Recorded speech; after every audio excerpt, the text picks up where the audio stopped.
जटणी वरिष्ठ वकिल किंतु से सुनाम धन्य कर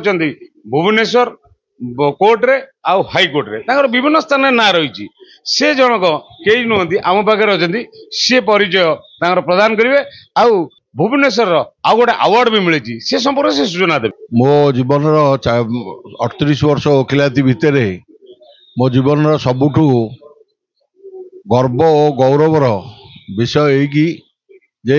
मधु सम्मान खूब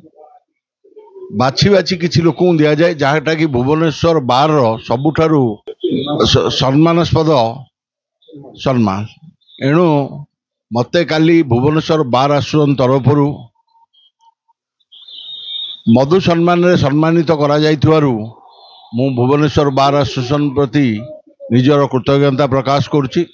और ता संगे संगे जटणी रे थिबा जनसाधारण साहाय्य सहयोग रे मु आज पर्यंत 38 वर्ष निरविच्छन भाव में जो वकिलाती करछि ता पई मध्य मु जटणीवासी को धन्यवाद दउछि। आउ आमे बोधे सबुठारु गर्व ए होछि जे भुवनेश्वर बार तरफरु एभली सम्मान मिलवा निश्चित भाव में गोटे वकिल जीवन सबुठु बड़ जिनस यह पाइछि मु से जो समस्त की कृतज्ञता जनाउछि और धन्यवाद मध्य दउछि।